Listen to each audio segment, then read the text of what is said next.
This evening, we're very honoured to have Dr. Alan Price. Now, Alan is the lecturer in psychology at the University of Salford. And I remember when we were setting up the charity FASD awareness back in 2017, I started doing some filming with Dr. Raja Mukherjee, and Raja was singing praises of his PhD student, Dr.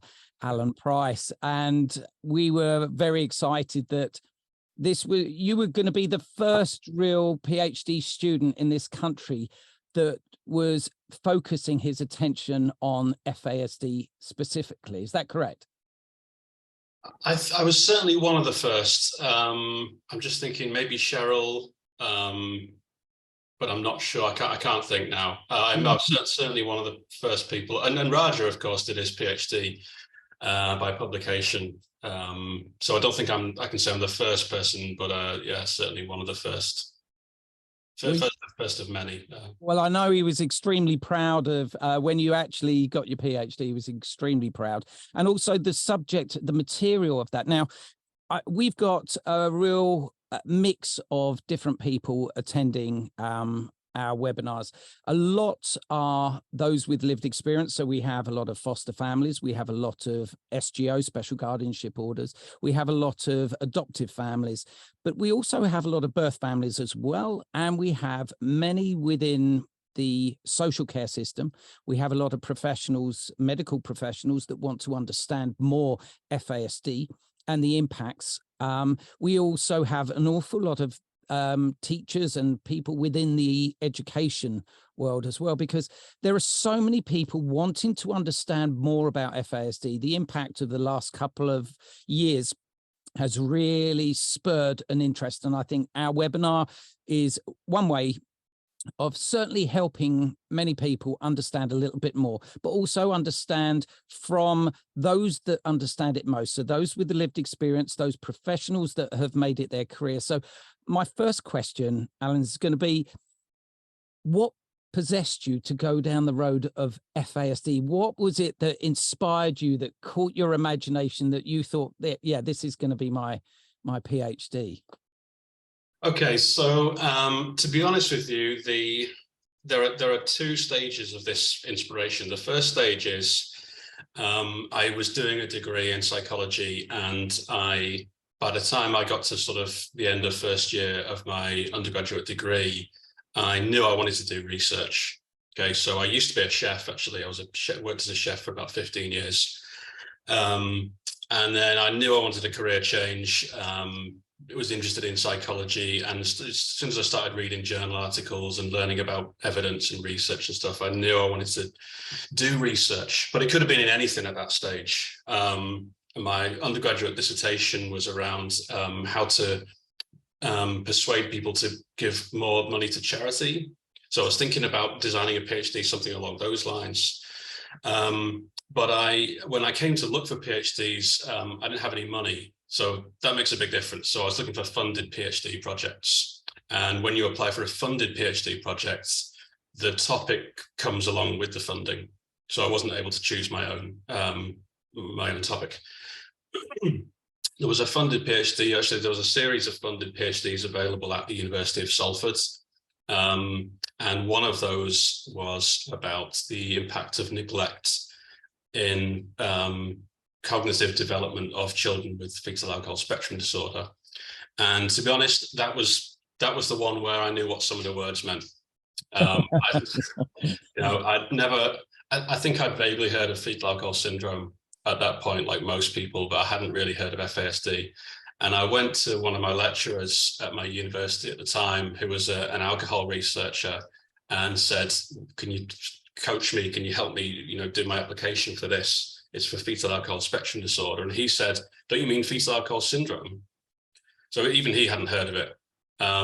But it turns out it was Penny and Raja, so Professors Penny Cook and Raja Mukherjee, of who people I'm sure will be aware of who they are at University of Salford and the National FASD Clinic. And that idea had come out of Raja's clinical experience of seeing that there was a high level of things like neglect and abuse in this population, and wanting to understand what additional impacts this kind of trauma is having. well, you were asking me about motivation. So first of all, I had the motivation to do research. Then once I started doing my PhD and started meeting people at conferences and other places, and especially talking to families affected by FASD, you sort of start to get emotionally involved. So even though I have no personal experience of FASD, hearing about how difficult it is to be involved in FASD in any way in this country or in any other country, with the lack of research and the lack of services that are going on, I thought, well, I'm going to try and do something about this now. So I was sort of sold at that point on FASD when I started meeting people and sort of became emotionally involved in it at that stage. And there's always, there's a sense that there's a future here. You can actually make a difference, isn't there? There is, and actually so often in research that it's difficult to try and find something that's not been done. So when I was doing my work around charitable donations in my undergraduate work, I was trying to think of something for a PhD project, and every idea I thought of as someone's already done that. But when it comes to FASD, the field is wide open. So in a way, it sounds sort of glib to say it, but it's kind of good for research because there's lots of questions that need answering. There's no shortage of projects that the only thing stopping us is the amount of time and the amount of staffing and resources that we have. But there's so many questions that need to be answered. Absolutely. So for a researcher, that's kind of a good situation. Absolutely. And so when let's look at the nitty gritty of your thesis. What were, you mentioned about the impacts. Can you talk a little bit more about what you discovered during the process of your PhD and your thesis? Yeah, so we know that what we take as read the fact that we know prenatal alcohol exposure causes all kinds of brain differences and causes cognitive difficulties and behavioural and social and emotional difficulties. And we also know separately from that experiencing trauma in childhood, especially things like neglect and abuse, but other types of environmental adversity, are also associated with those long-term cognitive, behavioural and social difficulties. What we don't really understand very well is what happens when someone has both of those exposures in their history, their prenatal alcohol exposure, and they lived in an environment where there was things like abuse and neglect happening in early childhood. You would expect, I think, that you would see greater difficulties, more severe outcomes in the people who had both of those exposures, but we just didn't really have much data on it at that point. First thing I did was a systematic literature review. So that is a systematic way of making sure you can access all the published studies that have ever been done on a given topic. And so I was looking for studies that had looked at both FASD and childhood trauma. That I found 5 studies that had ever been done. And most systematic reviews have dozens or hundreds of studies in them. We found 5.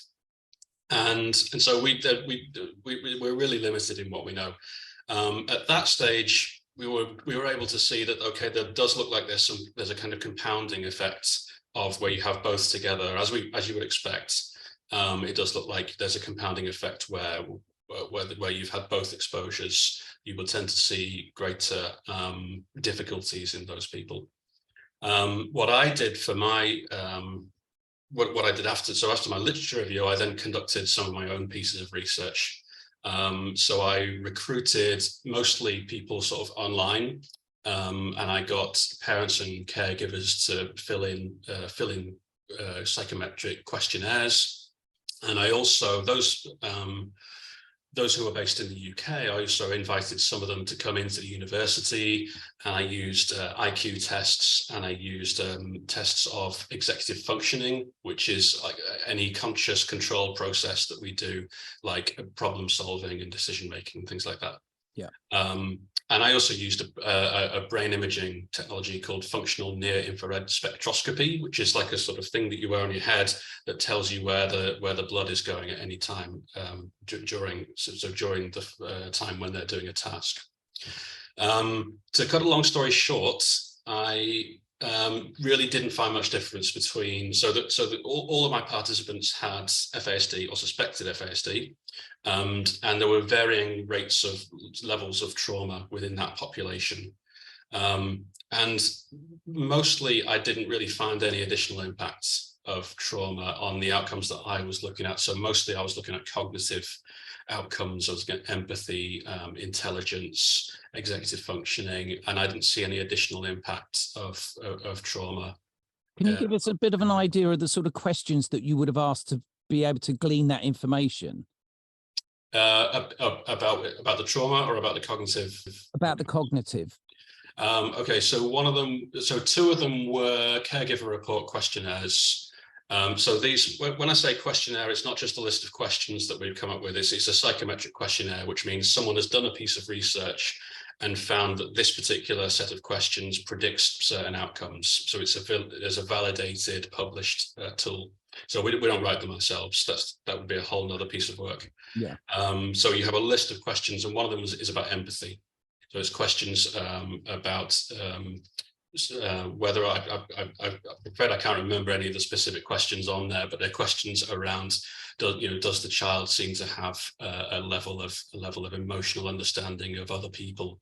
So that they would be the empathy type questions. Absolutely, yeah. And there's the behavioural difficulty type questions, which some of them are sort of based on mood or anxiety or emotional states. Others would be based on sort of acting out type behaviours like aggression and things like that. Then in the tasks that I did, so I used an IQ test, which is a number of different things. So some of it is about language, some of it is about, it's basically puzzles, mostly that looks like puzzles. And then also looked at executive functioning. So I used these were computer tasks that I got the children with FASD doing. So like a computer game so one of them is the Stroop excuse me, I didn't use the Stroop in the end. I used go, no go, which is a type of task where you have to, you have a keyboard in front of you and you have to press it every time there's a certain stimulus on the screen. And then at one point there's no stimulus and you have to stop yourself from pressing the button on the keyboard. So that your ability to do that indicates that you have some level of control over impulse. So it's a measure of impulse control, which is part of executive functioning. So that's the sort of ways that I would measure things. And then basically you're looking for patterns in the population. So you put all the data basically into the computer, and you're looking for relationships between, did those who had higher levels of trauma also have higher levels of difficulties on these tasks. What I've not explained yet is how I measured trauma. For that, I used the Adverse Childhood Experiences questionnaire, which is pretty well known. Yeah. It's a list of 10 questions. In this, for me, I used I adapted it for caregiver reports. So I asked the caregivers to report on what kind of history their children had. And that gives you a score out of 10. So part of that is there's questions about abuse and neglect, and also household dysfunction, which is things like, was there, when they were younger, was there an adult with a mental health problem? Was there an adult who went to prison? Was there an adult with, was there domestic violence? And a few other questions like that. So it's lots of different things all going on. And you're just looking for these sort of patterns within the data. And you say the patterns did they go down the road that you were expecting or not? Because what are the numbers we're talking about here? Because I know if you do a prevalence study as well and you're limited with numbers, it gives you a rough idea. But what were the numbers you were dealing with, and what sort of were your findings there? What you're doing with the numbers is you're doing statistical analysis on it. So you're looking at you're doing things like a correlation coefficient, which is a sort of equation where when this number goes up, does this number also go up at the same time in that pattern in the population?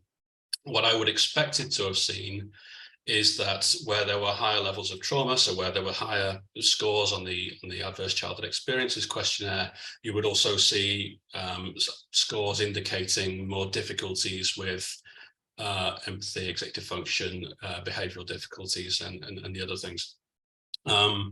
but we didn't really see that at all. There were no real differences on most of those outcomes. What we did find is that when it came to behavioural difficulties, there was a relationship between trauma and behavioural difficulties in boys, but not girls. So that's a paper that unfortunately I still haven't managed to get published, but I'm working on it at the moment. I think that's the first data showing us sex differences in the relationship between trauma and outcomes in people with FASD. There has been one mouse study conducted on mice that have shown some sex differences. So that's a paper that's going at the moment. But the main story is there really wasn't much of a relationship going on there. So I think what we've found here is that there were high levels of difficulties in my participants. So what I think is happening here is those difficulties, or I think what we can say with some confidence is that those difficulties have more to do with the prenatal alcohol exposure than they have to do with trauma. So my advice for practitioners based on that and based on other studies that have come afterwards would be not to overlook trauma ever. We know trauma is definitely a very harmful and very important thing to consider. But to maybe think of when you have a young person or any person with both prenatal alcohol and postnatal trauma, I would probably be thinking primarily of them as being someone with FASD, and with the difficulties that you see in those people, it would appear that they're better attributable to prenatal alcohol exposure than they are to the trauma. Fascinating. One of the things I want to look at as well is the age group of the age range that you dealt with at that time. What sort of age group was it? Did it cover? They were age 4 to 16.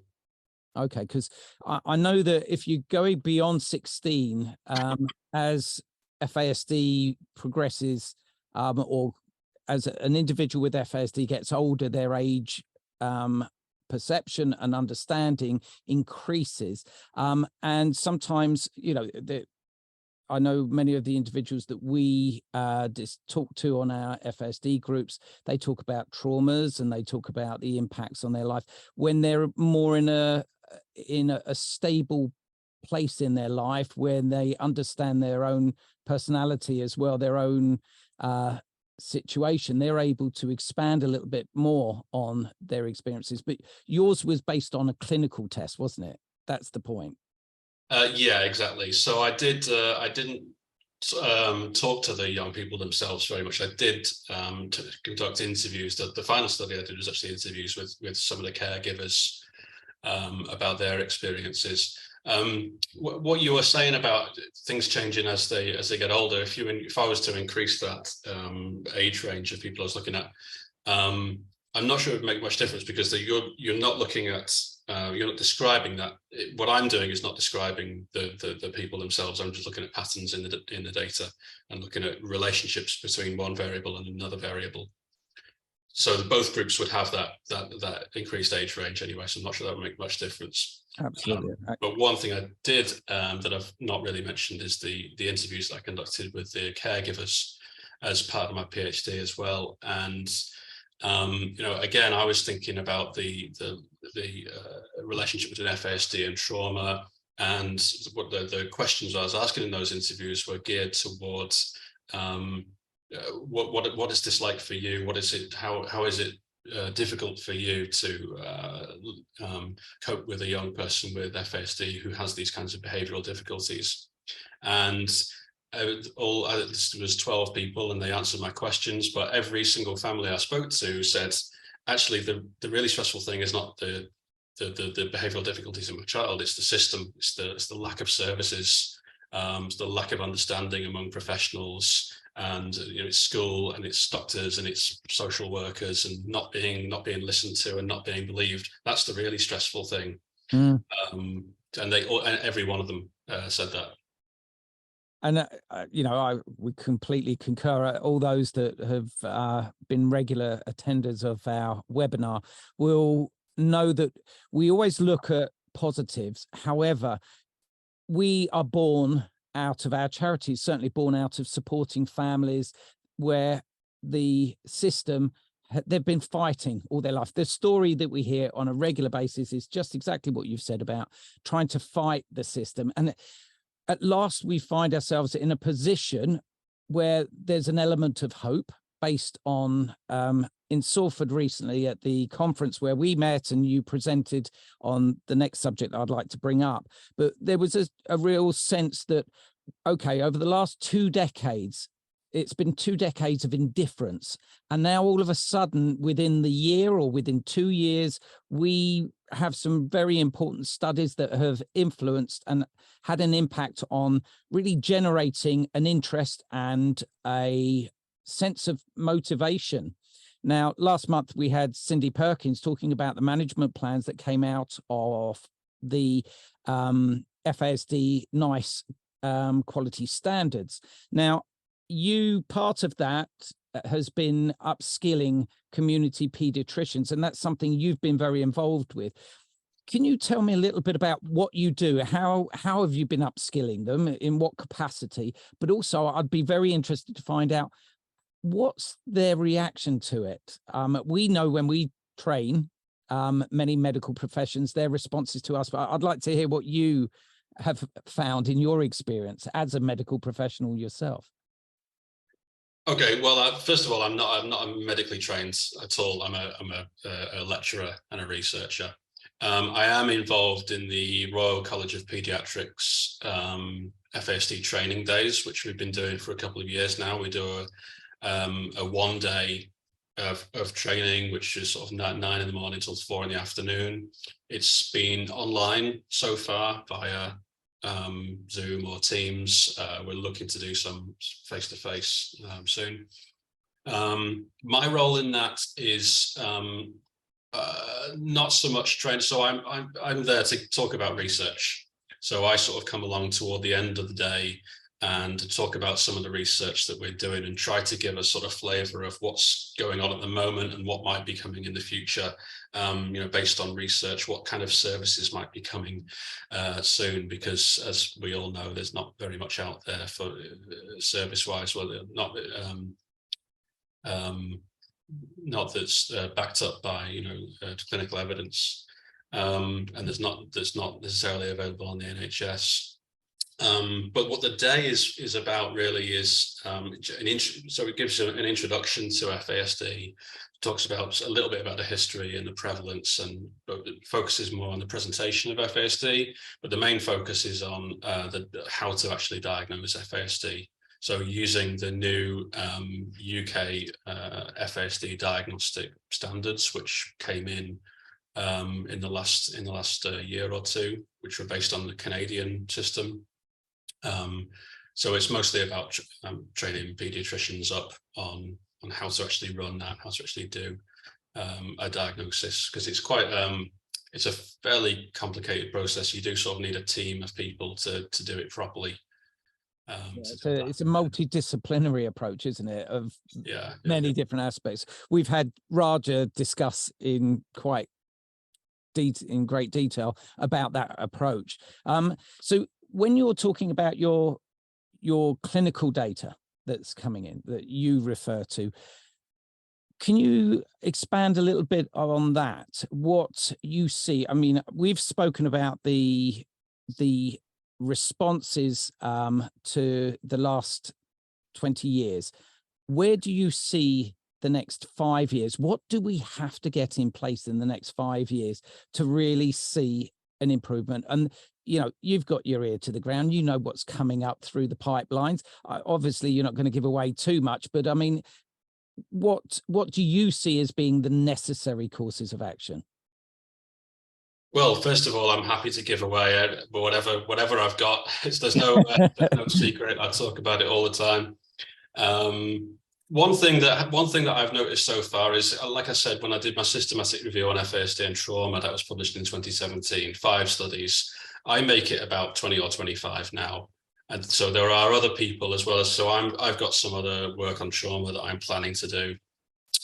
We were talking just before this, weren't we, about trying to apply for funding, and it just takes a long time to apply for funding. But it's one thing I'm planning to do is some more work on that.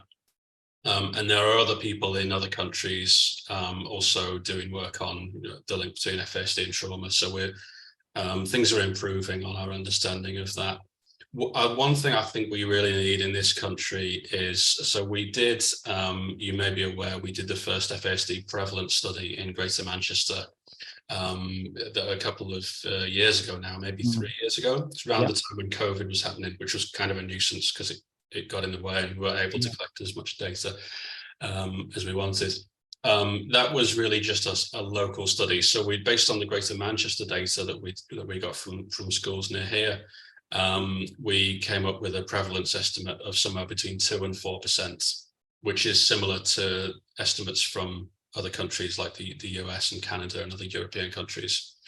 And what was sorry to interrupt, but what was interesting about that as well, there were many cases, weren't there, of FASD individuals that should have been presented that actually didn't come forward or were not allowed to enter the study. So the figures would have been a little bit more, wouldn't they? But they still reflected the European figures and the national figures as well.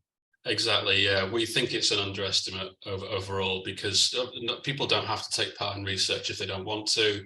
And what we heard anecdotally from the school staff was that the people who were declining to take part in the research tended to be from demographic groups where you would expect to see higher rates of FASD. So like looked after children, children who were on some kind of, who had some behavioural difficulties or academic difficulties and things like that. So the 2 to 4% we think is a conservative estimate.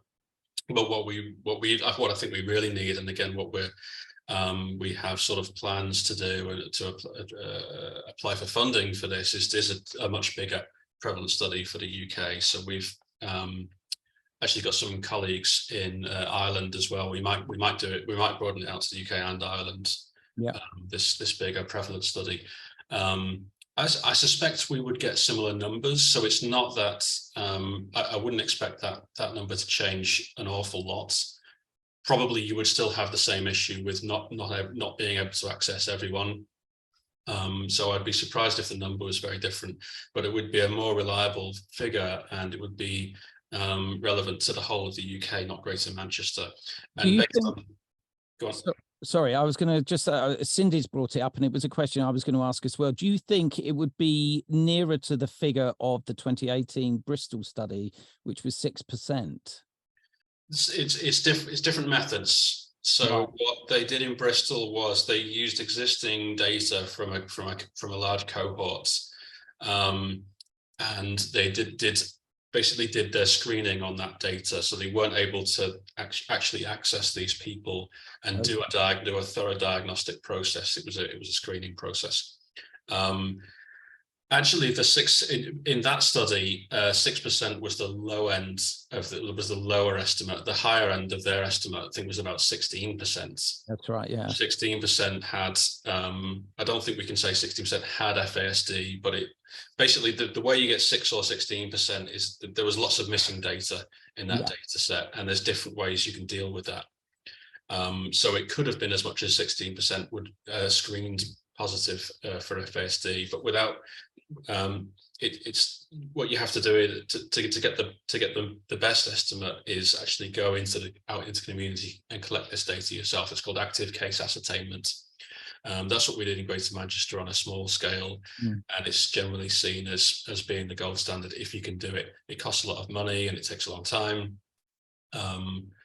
but yeah, I mean 6%. Is it likely that the true figure is about 6% in the UK? I think it could well be.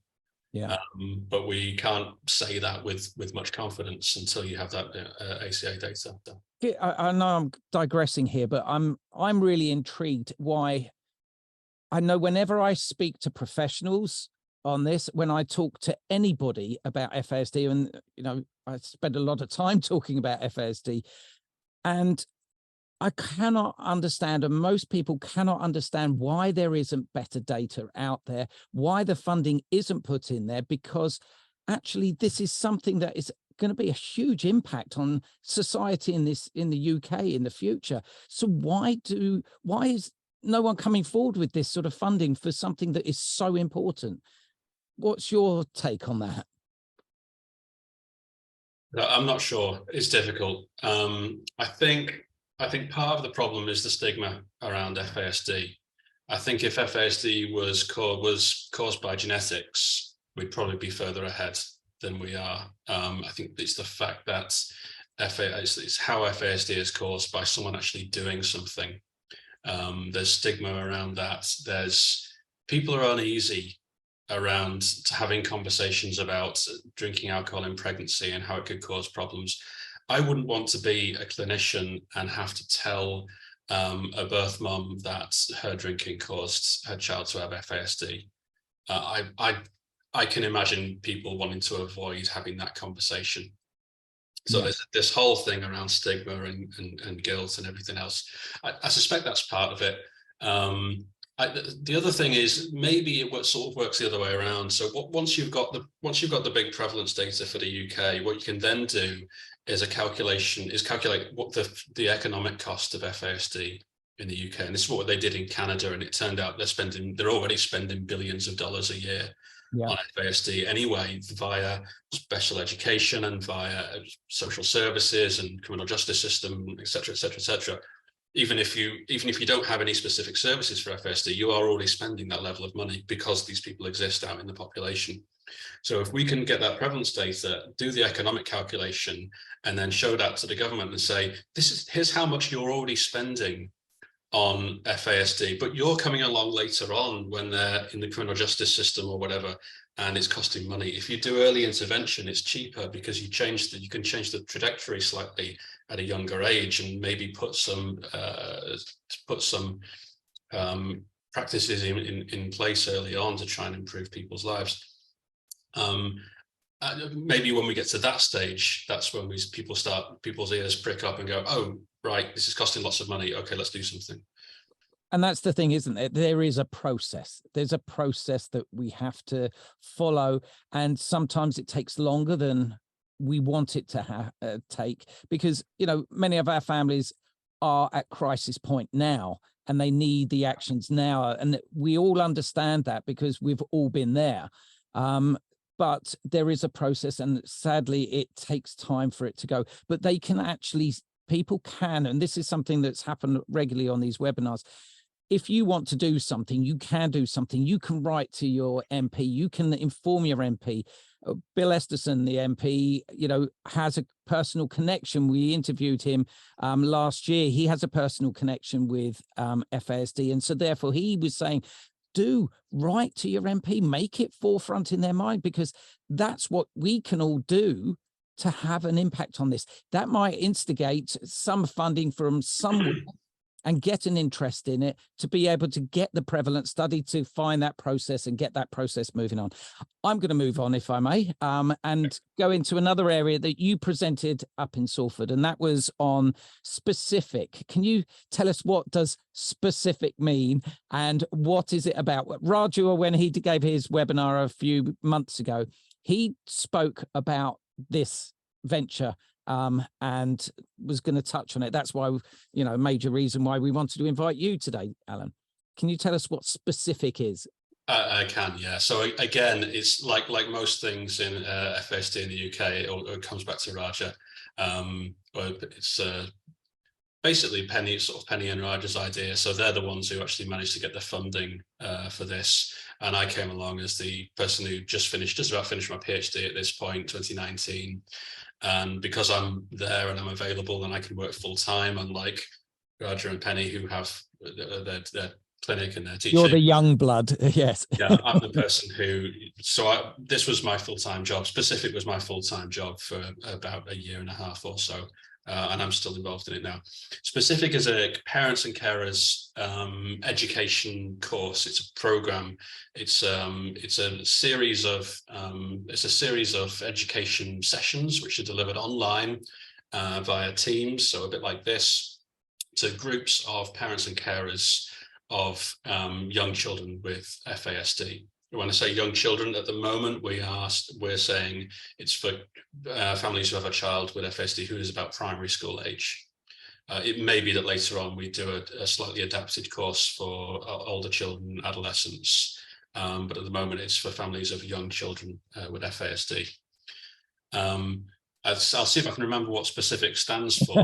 Good luck. If you want, it's the Salford Parents and Carers Education Course for Improvements in FASD Outcomes in Children. Very good. Well done. That's spelled specific. It took me a while to come, because often these kinds of things have these kind of clever acronyms that mean something and are also based on. I spent a long time, probably spent too long worrying about what the acronym should be, but we managed to find one. Well done. And the thing is, I remembered it. Well, I remember the specific at least. And can you tell us a little bit more about because obviously we're in trials, aren't we, with this? You've been trialing it, and it's going to be in trials for how long do you suspect? So the stage we're in at the moment is the middle stage. We're doing a sort of pilot trial, what's called a feasibility trial at the moment. Let me start from the beginning. So the first thing we did was actually had to write a program. So I spent a year working, not on my own, but with other people. It was mostly me working full time on it, looking at the published academic literature and also looking at things like books that people had written about FASD parenting and things that have been published by non-government organizations and charities about tips for parenting a child with FASD. One thing I did notice is the advice is often quite similar. Yeah, people seem to be saying the same thing about how it's different to parent a child with FASD and tips and strategies and things like that.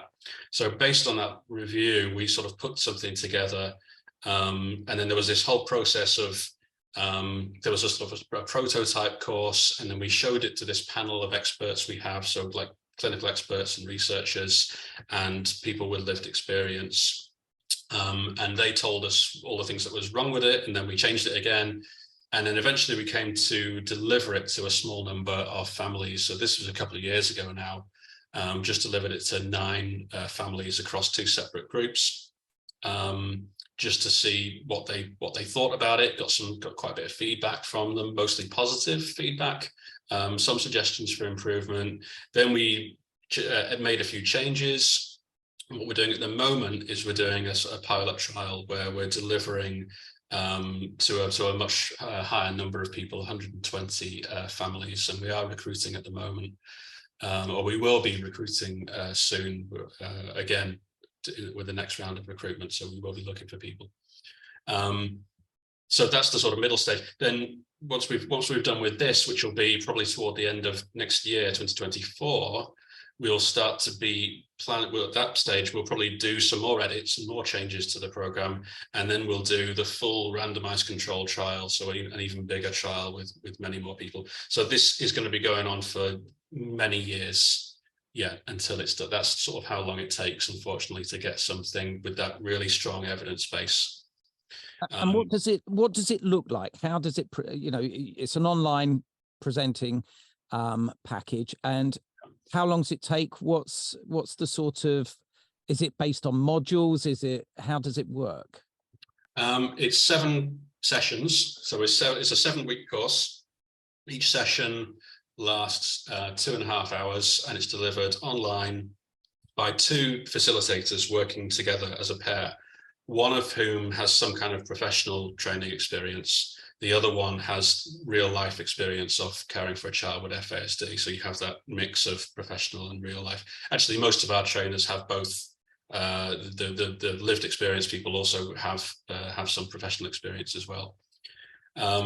It's delivered to about 5 or 6 families per group. Caregivers only, not children. It's delivered during school hours, hopefully when the kids are at school. So it's delivered to parents or caregivers. And what we do is it's partly delivering information. So the first session is kind of a general introduction to the course and an introduction to FASD. We also provide quite a bit of written information and signposting to existing things that are out there online. But basically each session, after the introductory session, each one focuses on a different aspect of some of the more common difficulties that you might see in FASD. So there's a session on sensory processing, where we talk a little bit about how sensory processing works, how it's different in people with FASD, how it's sort of a little bit on the sort of underlying brain, the neurology of it, how it might be different in someone who's had prenatal exposure to alcohol. And then we talk about some strategies for sort of dealing with that. So, people with FASD might be oversensitive to sensory stimulation. So it's about, for children, you might have a quiet space where they can go to help them calm down, to get them away from all the light and sound and all the other sensory information that might be just too much for them.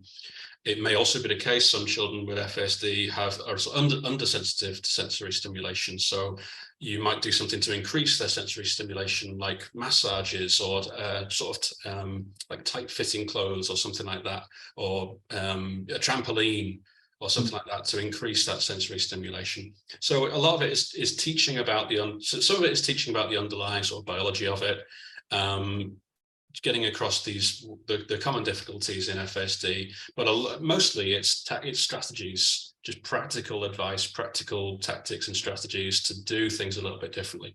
One of the main aspects, and this is something we saw quite strongly in the literature, is to have what we call a neurodevelopmental approach, or a brain-based approach to FASD. And that is just remembering that these difficulties that your child with FASD might have are the results of a brain injury. They are the results of biological differences in their brain and in other parts of their body. And just to remember that just to think about these things as being symptoms, rather than thinking of them as being deliberate misbehavior. Because it can look like, at first, it can seem like deliberate misbehavior. We all sort of, I'm a parent of two typically developing kids, and I know, that's what things often look like. So why are you misbehaving? Why are you doing that? But it's remembering, no, these are symptoms of brain differences. So part of it is having that different approach, but most of it is practical advice. And the thing that is really important to understand here for everybody is that it's about educating the families, educating the parents, the carers, or the caregivers. When you're informed, you try strategies. My wife and I have been fostering now for over 20 years, and the information we've gleaned and the practices we've learnt and talking with other carers over the many years. And then when we set up the charity with FASD Awareness, our online support groups, those that first needed the immediate support and help are the ones that come back now and advise others on strategies that work for them. And we're constantly learning, sharing ideas. But what really has the greatest impact as well is, because they then become the FASD specialists, they are the ones that, when they go to their PIP or when they go to the EHC plans and they talk with other professionals in the education system, they are better informed than most, and therefore are tooled up with all the information to be able to go and get what they need from their professional services. And this is really important when it comes to what we were talking last week with Cindy, or last month with Cindy Perkins, about the management plans. When you're informed, when you understand the condition, when you understand the strategies and the resources that you can use, you become empowered with that, and you can get the services that you need, or you can fight for them better, certainly, because you understand what it is that you need. So it's a hugely important tool, absolutely. And so we're looking at quite some time before this comes to fruition. However, as we've discovered, all these things do take time, and you want it to be absolutely fully funded, fully accessible, and an opportunity for all. But also, when you look at the timing factor of this, we are also looking at paediatricians that are being trained up, that are bringing in new diagnosis of new young people that are being diagnosed with FASD, that need a management plan, that will need the education. It's all being timed and synchronized accordingly, isn't it, really? Oh, it's all deliberate, yeah. Yes, exactly.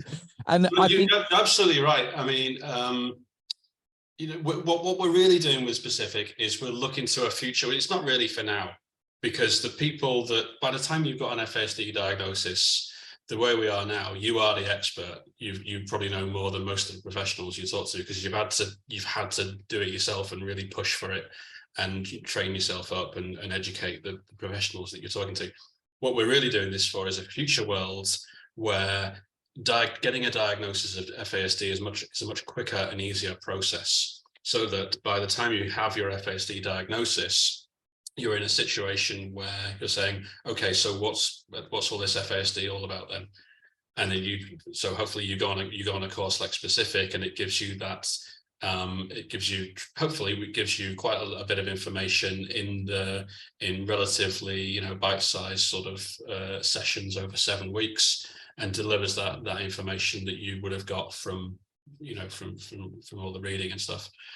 So yeah, it's kind of convenient, because meanwhile there are professionals getting trained up on this. There's the RoyalCollege training days. There's various groups. There's all kinds of grass.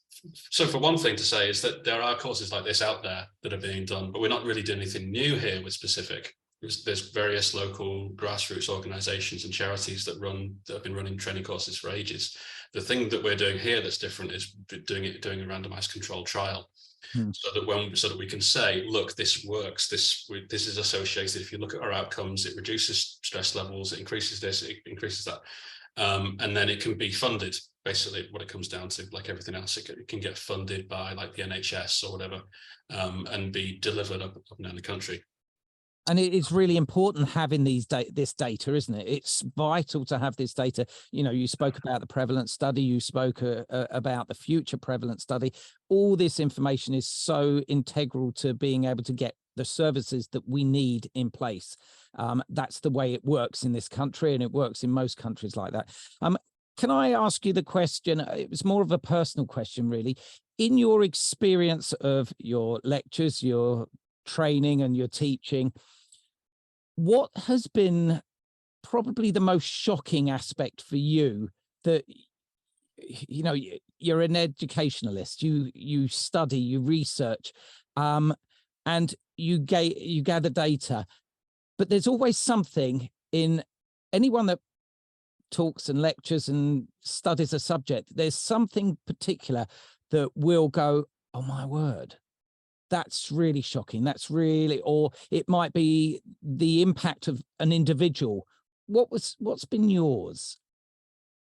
I think, sorry if this is a boring answer, because it's been said already, but for me, it was the disparity between how common it looks like FASD is, and the amount of attention that it gets in research and in services.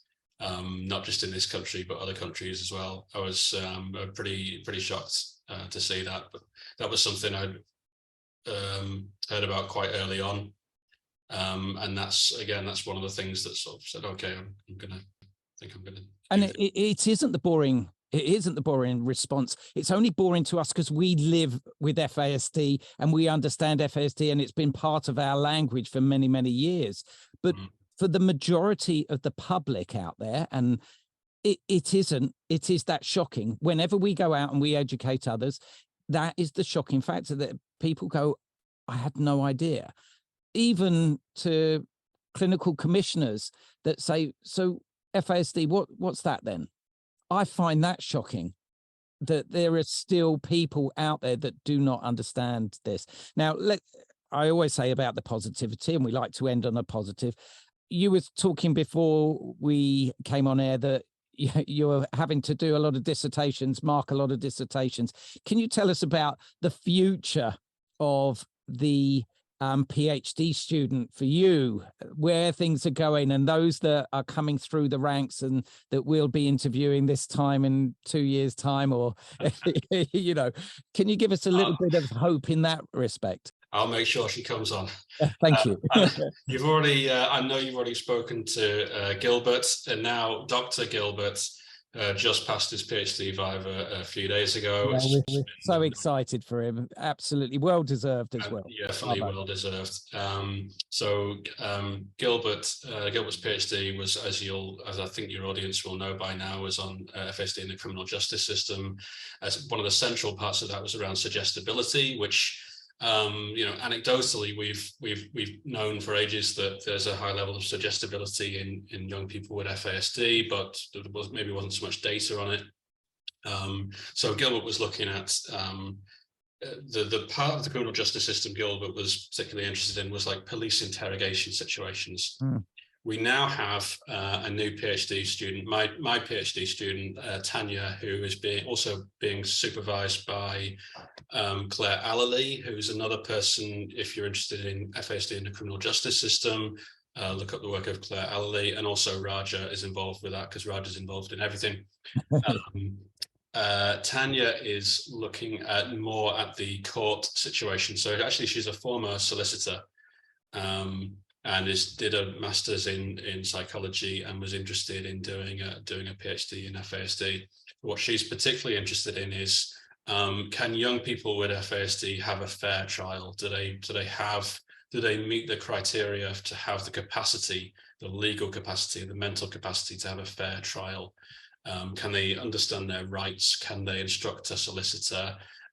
Things like that. And again, at the moment, we just sort of don't know. There's a lot of people with FASD getting involved in the criminal justice system, and it may be the case that, well, I think it's fair to say they're not always very well equipped to deal with the criminal justice system.